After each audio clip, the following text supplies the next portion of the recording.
Ciao, ciao a tutti, bonjour à tout le monde. Je suis en train d'aller chez une autre des chefs italiennes de Paris, Vittoria Roma, dans son restaurant Manicaretti. Elle est en train de me préparer un de plats inspiré du livre de Pellegrino Artusi, La science en cuisine et l'art de bien manger. Donc, elle me prépare un flan au chou-fleur avec une crème aux pistaches et je vais donc apprendre comment le faire pour le préparer moi aussi pour mon réveillon de fin d'année. Donc je vais de ce pas et andiamo!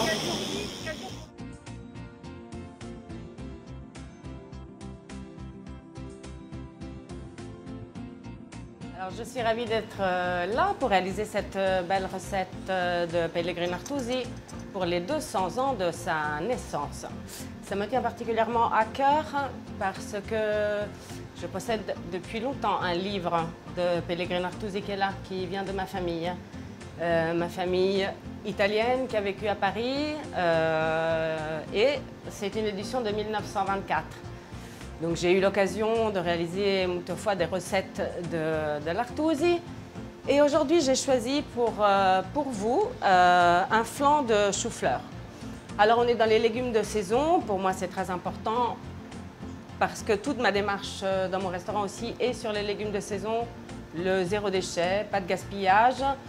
Et c'est vraiment aussi l'esprit de Pellegrino Artusi. On retrouve beaucoup de recettes de légumes dans son livre. Mais finalement, pas tant que ça, car il reste vraiment proche des légumes de saison et des régions qu'il aime bien, comme l'Emilia-Romagna, sa région de naissance, et la Toscane où il a vécu. Pour cette recette, j'aurais pu avoir le choix de tous les légumes que vous voyez là. Certains sont plus ou moins de saison. Toutes ces couleurs, c'est les couleurs de l'Italie, de Rome à toutes les régions, les Pouilles, la Sicile, vous retrouvez tout. Mais certains vont être un peu moins faciles à trouver. Donc, moi, j'ai privilégié un légume qu'on trouve facilement, qui est le chou-fleur. Un beau crucifère, hein, c'est toujours très très beau. C'est vraiment, dans la plante des choux-fleurs, c'est la pré-fleur. C'est juste avant la fleur. Et il faut qu'elle soit cueillie avant justement la floraison. Et vous avez comme ça un très beau légume à préparer. Alors Pellegrino Artusi tenait particulièrement à ce que rien ne soit gâché. Donc on va voir comment on peut utiliser ce légume dans toutes ses parties. Parce qu'il avait l'usage de dire quelque chose qui est « j'aime le beau et le bon, amo il bello e il buono ovunque, mais mi ripugna di vedere straziata la grazia di Dio ». C'est-à-dire tous les produits qui nous sont donnés, il faut les respecter et leur donner l'occasion quand même d'exprimer tout ce qu'ils peuvent, de ne rien jeter. Et je crois que Marietta, sa cuisinière, qui travaillait avec lui aussi pour ses recettes, était tout à fait d'accord. Donc elle a ménagé tout pour que tout soit réussi. Alors nous allons lire ensemble la recette que j'ai choisie, la 387, flan de chou-fleur. Alors prenez une tête de chou-fleur et à supposer qu'elle pèse environ 300 grammes, une fois débarrassée des grosses côtes, suivez les proportions suivantes. 30 centilitres de lait, 3 œufs, 60 g de beurre, 30 g de parmesan. Alors, Pellegrino nous dit, faites blanchir le chou-fleur dans l'eau et coupez-le ensuite en petits bouquets que vous salerez et ferez revenir avec la moitié du beurre. Une fois celui-ci absorbé, achevez la cuisson avec le lait. Vous pouvez ensuite laisser les morceaux tels quels ou bien les passer au tamis. Préparez une béchamel avec le beurre et le lait restant, plus une cuillerée à soupe rase de farine. Ajoutez-la au chou-fleur en même temps que les œufs préalablement battus et le parmesan. Faites cuire dans un moule lisse, comme pour le flan de haricots verts, et servez chaud. Ces proportions peuvent convenir pour 6 personnes. Et moi j'adore Pellegrino Artusi parce qu'il ne dit jamais vraiment exactement. Il nous laisse quand même un petit peu d'interprétation à notre goût. Combien de temps il faut faire blanchir le chou-fleur, combien de temps, exactement combien de lait il faut mettre. Donc il faut regarder ce qu'on fait et bien sentir un peu les ingrédients. Alors on va passer à l'action et on va choisir un beau chou-fleur. Comme ça, et il nous dit d'enlever les côtes, les petites feuilles qui sont là. Et nous allons entailler une petite forme de croix dans le fond du chou-fleur. pour que sa cuisson soit uniforme jusqu'à cœur. Voilà, nous avons l'eau qui bout et je vais plonger mon chou-fleur dans l'eau bouillante en entier. Et à mon avis, une cuisson de 8 minutes sera parfaite pour que le chou-fleur soit un tout petit peu croquant, mais quand même déjà à mi-cuisson et qu'il terminera de cuire dans notre flan. Alors cette recette de l'artusi, je l'ai un tout petit peu modifiée parce que dans d'autres recettes comme la 421, le petit pois et artichaut en croûte, il aime associer une croûte autour de ses légumes qui a la particularité d'être un tout petit peu sucrée. Il fait une autre recette comme ça qui s'appelle il pasticcio di maccheroni et ça donne un petit côté, un petit contraste qui est très intéressant. Alors pour ce faire, j'ai réalisé une pâte brisée, toujours selon la recette de Pellegrino Artusi. Vous verrez dans la recette de pasta frolla et j'ai utilisé la recette B avec un tout petit peu moins de sucre que lui. Alors, nous allons bien étaler notre pâte brisée afin de pouvoir garnir un tout petit moule. Alors, j'étale ma pâte et je donne un tout petit peu de quart ou de huitième de tour pour maintenir une forme arrondie, un petit rond d'environ un peu moins d'un demi-centimètre de hauteur. Et ce petit rond, je vais venir le poser sur mon moule, délicatement.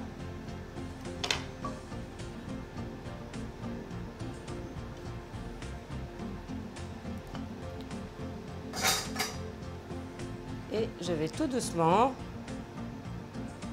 le laisser rentrer et m'assurer qu'il repose parfaitement bien au fond dans les angles.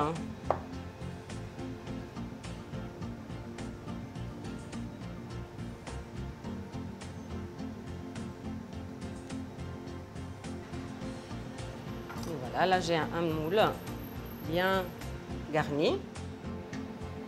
Je sors mon chou-fleur de l'eau et je le réserve afin qu'il refroidisse un petit peu pour pouvoir le travailler.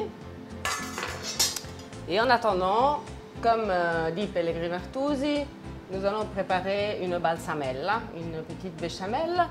Et maintenant, je m'occupe de mes petites fleurettes pour regarder d'avoir exactement les petites fleurs que je veux, éventuellement ôter encore les cœurs pour avoir des petites fleurs de cette dimension. Voilà. M'assurer que les petites fleurettes soient harmonieuses.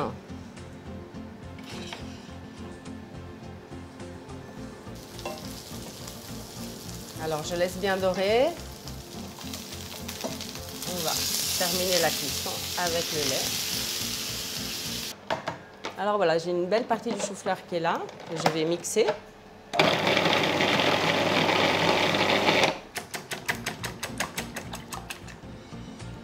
Il préconise 30 g de parmesan. Je dirais que c'est ça.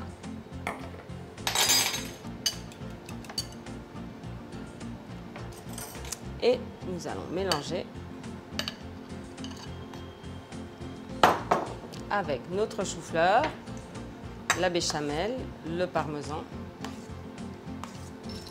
Donc là, c'est le moment où j'assaisonne et je goûte pour bien vérifier que mon mélange soit parfait. Là, je rajoute un petit peu de noix de muscade.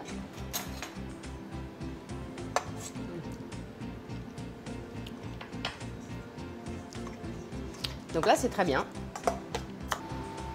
Avec notre petite pâte brisée, la frolla de Pellegrino Artusi, qui est comme ça. Et je vais dresser mon mélange. Voilà. Je vais mettre mon mélange jusqu'à peu près un demi-centimètre du bord.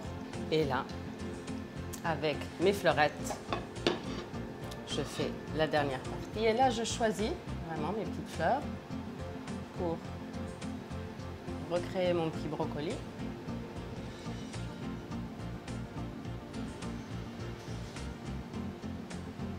Et voilà, mon petit flan de chou-fleur est prêt à passer au four. On va les ouvrir délicatement et les placer sur l'assiette pour une belle dégustation. Petite acidité et là on a une crème de truffe. Et voilà, j'ai hâte de déguster. Ciao Vittoria, allora, qu'est-ce que tu m'as préparé? Il est très beau, c'est quoi? Alors pour fêter ce jour, je t'ai préparé le flan au chou-fleur de Pellegrino Artusi. J'ai revisité, j'ai mis la pasta folle, une pâte brisée, qu'il utilise, qui est très légèrement sucrée, dans une autre recette avec d'autres légumes. Et le contraste était joli avec quelques fruits d'hiver, les petites grenades. Et pour célébrer ce journée spéciale, voilà, une crème de truffe qui rappelle sa Toscane. Génial. Eh bien, on va goûter. Super. On y va. Alors.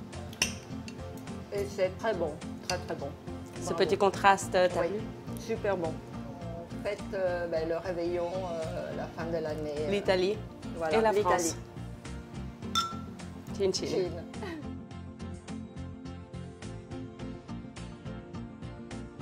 Je suis dans le 13e arrondissement, dans la rue de la Glacière, devant l'épicerie Cuccagna. Donc c'est un joli nom.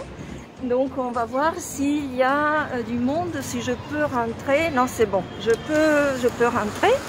Ah, ciao, ciao Tommaso, come stai? Allora, come vanno le cose? Ça va? Ça va, c'est compliqué, mais bon, on tient le coup. On cherche de rester ouvert et on cherche de faire de notre mieux pour avancer. Quoi. Parce que vous êtes au départ restaurant. Ouais, nous au départ, oui, on est un concept un peu particulier où on mélange l'atelier de cuisine avec l'épicerie fine, le traiteur, on peut manger. Donc en fait, c'est trouver tout le bon d'Italie, des choses qu'on sélectionne nous, dans un lieu. Voilà, sans aller chercher à droite à gauche. Voilà. Ah ben génial, c'est super. Là, vous pouvez voir par exemple, ça c'est un huile d'olive qui s'est très recherché, c'est l'huile d'olive qui vient de la Scala de Turquie. C'est une région d'où nous on vient, d'Italie, au sud de la Sicile, d'Agrigente. Et c'est une huile assez particulière parce que cette huile, il est récolte la nuit. C'est ta famille et c'est toi qui produisait et qui confectionnait des produits pour... C'est ça. Comme par hasard, les conserves, en fait, c'est des producteurs de pas mal de villes dans la province d'Agrigento qui nous donnent ces produits, qui nous sélectionnent. Ça fait des générations qu'on les connaît. Et qu'après, on fait nos recettes à nous, des crèmes et des pâtés qui vont se faire mettre en pot par une entreprise de Catane. Voilà. D'accord. Et ça, c'est nous, notre ingrédient à nous sélectionné avec une autre recette à nous sélectionner. Génial, génial. Après, on a notre huile d'olive qui on fait nous des productions propres, qui on met à disposition de nos clients. Ah. Ça arrive en bidon de 5 litres, sinon ça arrive en petite bouteille, qui nous on va donner à disposition. Et c'est l'huile qu'on fait tous les années. Et est-ce que tu as aussi la pistache de Bronte? Ah ben oui, ben voilà.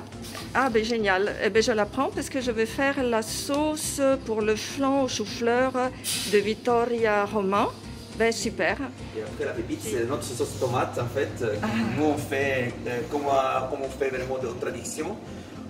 Nous on fait les sauces tomates pour nous, pour notre dispensa de notre famille. Et en fait, nous on a cherché cette année de proposer cette pépite qui nous on fait à base de tomates crues. Donc on la lève juste la peau et après on les fait passer crues. La sauce tomate il est mis cru. Dans la bouteille, il n'est pas cuit, il est cuit quand on va stériliser les bouteilles. Ah. Ça veut dire que la sauce tomate, là, il est juste parfait. Ah oui, il n'y a pas de cuisson, il n'y a pas de travail en plus comme on peut trouver dans des sauces tomates. Ça, c'est une sauce tomate pure. Ah, génial, voilà. Comme si on la faisait à la maison. Voilà, parfait. Vraiment. Ah oui, très bien. Très bien. Bonjour, bonjour à tout le monde. Voilà, donc je continue ma tournée des épiceries italiennes de Paris. Donc là, je suis dans le 13e arrondissement, mais c'est juste presque à la frontière avec le 5e arrondissement. Donc c'est la Bussola del Gusto. Eh bien oui, elle est là. Mais ciao Laura, come stai? Allora, je viens parce que c'est le bicentenaire de la naissance de Pellegrino Artusi. C'est pour ça que j'ai la cocarde italienne aussi, tu vois? Oui, c'est le drapeau italien, parce que comme ça fait un peu plus joli ce masque. Et donc c'est les chefs italiens de Paris qui me conseillent des recettes à faire dans le livre. Il y en a 790. Ça réunit vraiment l'Italie du nord au sud. Il a vraiment, c'était le premier qui a parlé de l'Italie culinaire et qui a parlé de toutes les recettes et de tous les plats typiques de nos régions. Donc, je viens acheter des produits pour cuisiner. Les clients, pendant le confinement, le premier et le deuxième, qu'est-ce qu'ils ont pris plus ou moins que d'habitude? Alors, ce quartier est un peu résidentiel, donc la moitié sont partis. D'accord. Mais qui est resté, maintenant les écoles sont ouvertes, donc les familles cuisinent plus. Et j'ai vu qu'ils ont demandé à leurs enfants de participer à la cuisine. Ça c'est génial, c'est ce qui m'est semblé quand je regarde sur les réseaux sociaux. Ouais. Et des fois, c'est un peu faire participer les enfants à quelque chose, c'est rigolo et c'est bien. Ouais. Par exemple, ils s'amusent beaucoup à faire la pizza. Ah. Alors j'ai ajouté des farines, j'ai acheté des farines, j'ai ajouté des kits avec tous les ingrédients. Tu me les montres? Oui. Parce que ça c'est tellement sympa. Ah oui, ça c'est super. Oui.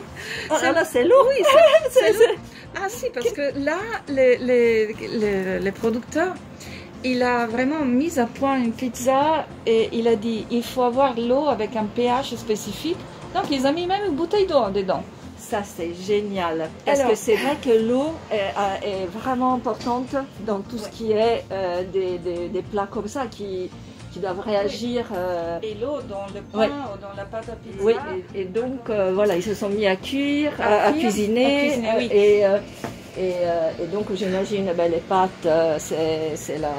Ouais. Ils ont demandé beaucoup. Ils ont demandé beaucoup et j'ai vu le moment où on a fêté la journée mondiale des pâtes. Ah, le Pasta Day. C'est fin octobre, non? Fin octobre, à peu près. Voilà. Et j'ai vu que j'avais des clients qui rentraient et me demandaient la pâte de Gragnano. Donc ils avaient en tête Gragnano. Ils m'expliquaient pourquoi IGP, ça veut dire quoi. Ouais. Et donc on avait l'occasion de parler plus des pâtes, du niveau artisanal des pâtes. Voilà. Et après, j'ai découvert que l'ICE, l'Institut du commerce extérieur, voilà, ils avaient fait sur les réseaux sociaux pas mal d'activités pour lancer le message de pâtes. Et en effet, ça marche. Ça marche. Ah, tu as dit tous les producteurs toi-même, tu as descendu chez eux, c'est ça? C'est ça. Et mon fil rouge est lié à mon passé, parce que ça, c'est un métier récent pour moi. Mais mon passé, c'est dans la santé, dans le médical. Donc j'ai toujours connu les malfaits de la mauvaise bouffe. Les antibiotiques comme un résidu dans un fromage, les pesticides dans un vin, les levures chimiques, l'arsenic pour rougir les tomates, toutes des choses comme ça. On sait que la chimique aide. Et donc c'est mieux de ne pas l'avoir. Et alors quand je pars pour voir un producteur, je pose beaucoup de questions. Je demande les analyses du lait, s'il faut le fromage. À ce niveau-là? Ah bah oui. Wow. Bravo.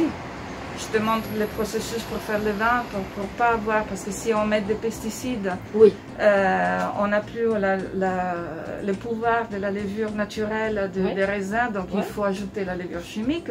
Donc on a pesticides et levure chimique, ça ne va pas pour la santé.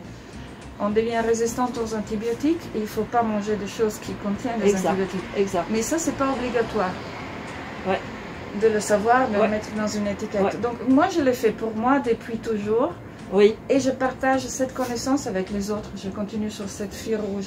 C'est pour ça que j'ai vraiment besoin de retourner à voyager, à rencontrer mes producteurs. Je suis ravie de t'avoir vu, même dans cette période un peu difficile. Si.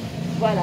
Mais tu peux prendre ce que tu veux, tu trouveras beaucoup de choses pour faire des magnifiques recettes de Pellegrino Artusi. Voilà, exactement. Dans son esprit, naturel, Génial. simple. Super. Oh, merci. Eh ben, à tout à l'heure. Alors, ciao, Merci. à tout à l'heure. Ciao.